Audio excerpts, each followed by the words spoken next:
या सेशनमध्ये आपण वेगवेगळ्या नंबर सिस्टीमबद्दल डिस्कशन करणार आहोत. Different number systems. या सगळ्यातली बेसिक नंबर सिस्टीम ही सेट ऑफ नॅचरल नंबर्स आहे. बाकीच्या ज्या नंबर सिस्टीम्स आहेत त्या ज्याप्रमाणे रिक्वायरमेंट होती त्याप्रमाणे एक्सटेंड केल्या गेल्या किंवा डेव्हलप केल्या गेल्या, इव्हॉल्व केल्या. मग ही जी बेसिक नंबर सिस्टीम आहे, नॅचरल नंबर्स किंवा त्याला काउंटिंग नंबर्स असंही म्हणतात, कारण ती वस्तू मोजण्याच्या गरजेतूनच ती शोधली गेली होती. त्यामुळे आपण जेव्हा वस्तू मोजतो तेव्हा आपण 1पासून सुरुवात करतो. त्यामुळे या नंबर सिस्टीमचा पहिला नंबर आहे 1, नंतरचा 2, नंतरचा 3, असे पुढचे नंबर आपल्याला मिळत जातात. शेवटच्या नंबरमध्ये 1 ॲड केला की असं कधी संपतच नाही. म्हणून आपण म्हणतो there are infinitely many natural numbers. आता ही जी नंबर सिस्टीम आहे, नॅचरल नंबर सिस्टीम, याच्यामध्ये काही नंबर्सची ॲडिशन सबट्रॅक्शन करून मिळालेलं उत्तर हा नॅचरल नंबरच असायचा. जसं 2 + 3 हे 5 आहे, 5 + 1 6 आहे, 4 - 1 is 3, 9 - 5 is 4. तर ही जी उत्तरं आहेत ती आपल्याला इथे नॅचरल नंबर्सच्या सिस्टीममध्येच मिळतात. पण असा प्रश्न पडला शेवटी की जेव्हा माणूस जंगलात राहत होता, गुहेमध्ये राहत होता, तेव्हा त्याच्याकडचं एकदा आणलेलं सगळं वस्तू संपून गेल्या. काय राहिलं तर ते काउंट करण्यासाठी त्याच्याकडे काहीच सिम्बॉल नव्हता. मग त्या गरजेतून ही जी नॅचरल नंबरची सिस्टीम होती ती होल नंबर्स म्हणून इव्हॉल्व करण्यात आली, ज्याच्यामध्ये आपण एक सिम्बॉल इंट्रोड्यूस केला की ज्याच्यामध्ये एकही वस्तू नाही, म्हणजे 0.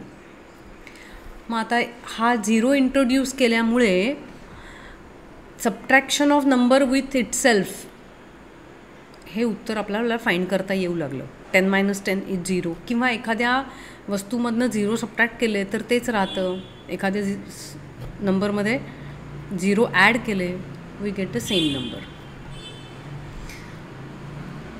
नेक्स्ट इव्हॉल्व करायची गरज कधी पडली की 7 - 0 ठीक आहे, 9 - 5 पण 4 आहे, तो नॅचरल नंबर आहे किंवा होल नंबर आहे. 4 - 1 पण 3 आहे. तर काही वेळा अशी गरज पडली की 1 - 2 म्हणजे माझ्याकडे ₹1 आहे, पण मला खर्च करायची वेळ आहे ₹2. तर माझ्याकडे किती शिल्लक राहिले हे कसे लिहायचे? तर तिथे निगेटिव्ह नंबर्स इंट्रोड्यूस केले गेले. म्हणजे 0पेक्षा स्मॉलर जे नंबर्स आहेत त्यांना म्हणतो आपण निगेटिव्ह नंबर्स. इथे थोडासा चेंज आहे, ते पण लिहूया. तर 0च्या लेफ्ट साईडला इन्फायनाईट निगेटिव्ह नंबर्स आहेत. जसे आपण 0पासून लांब लांब जाऊ ऑन लेफ्ट हँड साईड, तो नंबर लहान लहान होत जातो आहे. आणि जसे आपण 0पासून लांब जाऊ राईट साईडला, तसा तो नंबर मोठा होत जातो. Number becomes greater. मग सगळ्यात मोठा निगेटिव्ह नंबर कुठला? -1 is the greatest negative number. तर आता वरच्या प्रकारचे सगळे प्रॉब्लेम सॉल्व्ह करणं आपल्याला शक्य होतं, बिकॉज 0 - 7 इज -7. सो आत्तापर्यंत ज्या आपण ज्या नंबर सिस्टीम्स बघितल्या त्या नंबर लाईनवरती आपण कुठे आहेत ते नंबर्स हे चेक करूया. हे नॅचरल नंबर्स आहेत.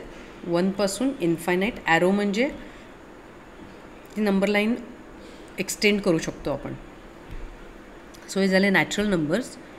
ॲज पर रिक्वायरमेंट आपण त्यात 0 ॲड केला आणि जी नवीन सिस्टीम तयार झाली that is called as set of whole numbers. नंतर परत गरज पडल्याप्रकारे आपण ती पण एक्सटेंड केली ऑन अदर साईड, जिथे आपल्याला निगेटिव्ह नंबर्स मिळाले. हे सगळे मिळून झाले इंटीजर्स. आता प्रत्येक नॅचरल नंबर हा होल नंबर आहे, कारण हे सगळे तसेच्या तसे घेतलेले आहेत आपण होल नंबर्समध्ये. तसा प्रत्येक whole number is a integer. So each natural number is a whole number. each natural number is integer also and each whole number is integer. हे सगळे जे आहेत हे होल नंबर्स आहेत, ते इंटीजरमध्येही असतात. So each whole number is a integer. आता पुन्हा काही सिच्युएशन आली ज्याच्यामध्ये आपल्याला पार्ट ऑफ वन थिंग, एखादी ऑब्जेक्ट आहे त्याचे पार्ट्स करायचे किंवा त्याचे डिव्हिजन केल्यावर जे पार्ट्स मिळतात ते या नंबर सिस्टीममध्ये कुठेच आपल्याला तो नंबर मिळत नाही. सो आपण इंटीजर्स पण इव्हॉल्व केले. कसे इंटीजर इव्हॉल्व केले तर हा जो 0 to 1 मधला इंटरवल आहे that can be divided into 2 equal parts. तर हा जो पार्ट आहे दॅट इज हाफ पार्ट आणि हा जो उरलेला आहे तो रिमेनिंग हाफ पार्ट. सो आता 0 नंतर काय आलं, 0 नंतर हाफ आला आणि मग 1 आला.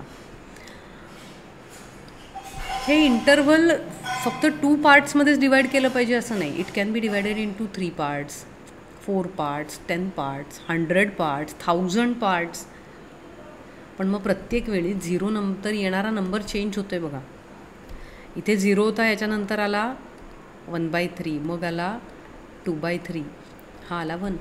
हा जो पार्ट आहे कंप्लीट होता, त्याचे आपण 3 इक्वल पार्ट केले. दिस इज वन ऑफ दॅट, म्हणून याला म्हणतात 1/3. एवढा पार्ट घेतला तर काय झाले, 1/3 सारखे 2 घेतले म्हणजे हा टोटल झाला तो दॅट इज 2/3. आणि हा कंप्लीट म्हणजे 1 कॅन बी रिटन ॲज 3/3 म्हणजे 1. सिमिलरली तो इंटरवल 1/4, 2/4, 3/4 असा 4 पार्ट्समध्ये पण आपण डिवाईड करू शकतो. आता यातला हा जो फ्रॅक्शन आहे त्याला आपण रिड्यूस फॉर्ममध्ये लिहू शकतो, कारण न्यूमरेटर आणि denominator can be divided by 2. So याचा सिम्पलेस्ट फॉर्म झाला 1/2. हा पार्ट आहे 1/4 पार्ट एवढा आणि दिस पार्ट इज हाफ 1/2. 2/4 म्हणजेच 1/2. So remember 1/4 part is smaller than 1/2. 1/4 म्हणजे एवढाच येणार आहे आणि हाफ म्हणजे एवढा येणार आहे.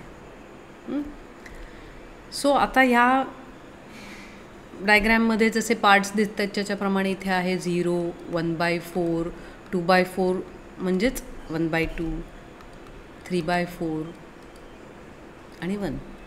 आता आपण ऑब्झर्व केलं तर असं लक्षात येईल की बाकीच्या नंबर सिस्टीममध्ये आपण शुअर होतो 0 नंतर 1 येणार आहे, 1 नंतर 2 येणार आहे, 2 नंतर 3 येणार आहे. इथे तसं नाही आहे. 2 पार्ट केले तर 0 नंतर 1/2 येतो आहे, 3 पार्ट केले तर 1/3 येतो आहे, 4 पार्ट केले तर 1/4 येतो आहे, 10 पार्ट केले तर 0 नंतर काय येणार आहे 1/10. मग हे कशावर डिपेंड आहे, त्या इंटरवलचे आपण किती पार्ट्स करतो आहे आणि कितीही पार्ट करू शकतो. सो हे जे नंबर्स मिळाले त्यांना म्हणतात रॅशनल नंबर्स.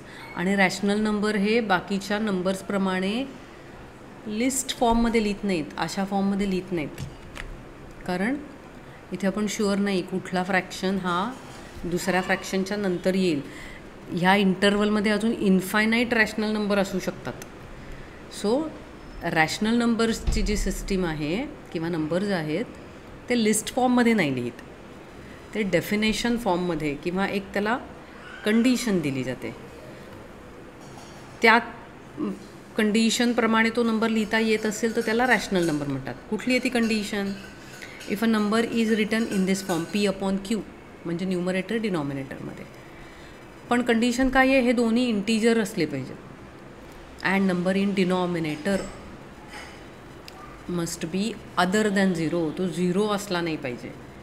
अशा प्रकारे जे नंबर लिहिता येतील त्या प्रत्येक नंबरला आपण रॅशनल नंबर म्हणू शकतो.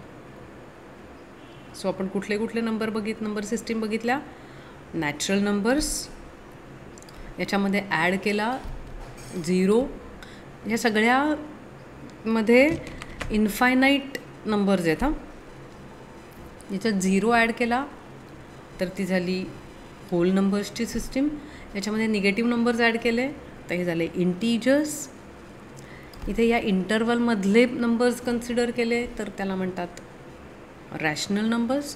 पण या सगळ्यामध्ये बेसिक काय होता, बेसिक होता आपल्याकडे नॅचरल नंबर. तर या नॅचरल नंबरला बरोबर घेऊन त्यात 0 ॲड केला तर हे जे सर्कल आहे ते झालं होल नंबरचं. या सगळ्यांना घेऊन निगेटिव्ह नंबर ॲड केले तर हे झाले इंटिजर्स. हे सगळे घेऊन त्याच्यामध्ये फ्रॅक्शन्स ॲड केले जिथे न्यूमरेटर डिनॉमिनेटर इंटिजर्स आहेत आणि number in denominator is other than 0, तर हे झाले रॅशनल नंबर्स. म्हणून जे मगाशी मी म्हटलं की every natural number is whole number, every natural number is integer, every natural number is a rational number, कारण तो त्या सर्कलचा पार्ट आहे. तसंच every whole number is integer, every whole number is rational number, कारण होल नंबरचं circle हे integers सर्कलच्या आतमध्ये आहे, रॅशनल नंबरच्या सर्कलच्या आतमध्ये आहे. Similarly every integer is a rational number.